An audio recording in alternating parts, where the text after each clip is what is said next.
कभी के चिल्लाने से पेड़ कभी गिरता नहीं।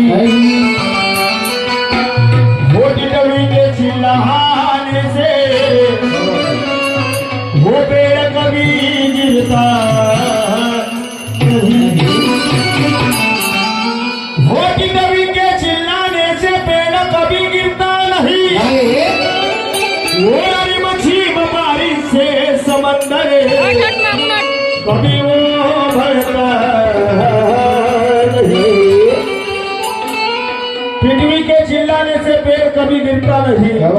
रिमझिम बारिश से समंदर कभी भरता नहीं।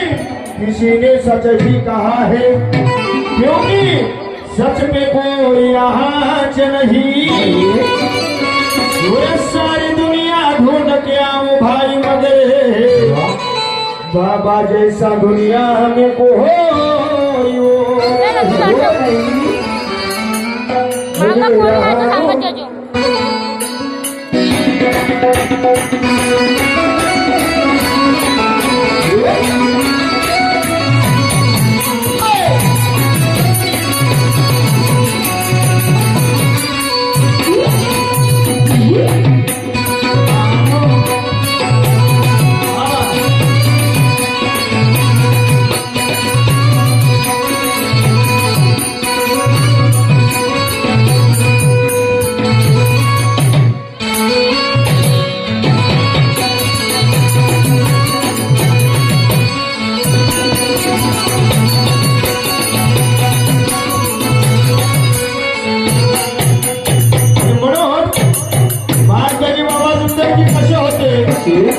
बाबाने आजच्या करता काय केलं? या मार्गाची शिकवणी बाबाची हाय। मार्गाची शिकवणी बाबाची हाय। मार्गाची शिकवणी बाबाची हाय। मार्गाची शिकवणी बाबाची हाय। तत्व शब्द निवाला जागून पाय। मार्गाची शिकवणी बाबाची हाय। तत्व शब्द निवाला जागून पाय।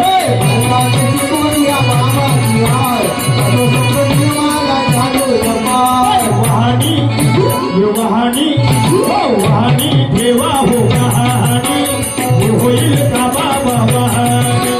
वहानी ठेवा हो कहानी होईल का बाबा वहानी।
मार्गाची शिकवणी बाबाची हाय।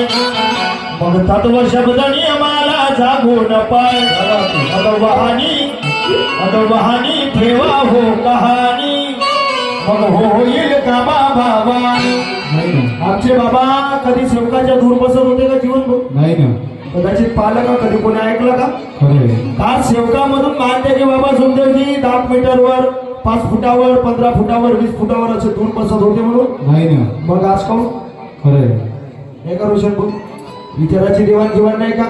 बाबा हे सेवकांना जवळ घेऊन बसत होते. बाबा सेवकांसोबत भगवंताप्रती चर्चा करत होते. हो ना. बाबांचे विचारक ते होते का या मार्गाचा सेवक अज्ञानी राहिलेला पाहिजे नाही. हे भारताचे बाबा सुंदरजीचे विचार होते. बाबांनी सर्वांना ज्ञानीवंत बनवलं. बाबांनी भगवंताचे जे बोल आहे, भगवंताचे जे गुण आहे, ते असा एकही सेवक नाही का त्याच्यापर्यंत पोहोचले नाही. आणि मग जर पोहोचले नसेल तर असं समजा का मी आम्ही घेतले नाही. त्याच्यामध्ये दोष आमचा आहे, बाबाचा नाही. कारण देणारा झाला तर म्हणतात घेणाऱ्याने संपूर्ण घ्यावं. हो ना.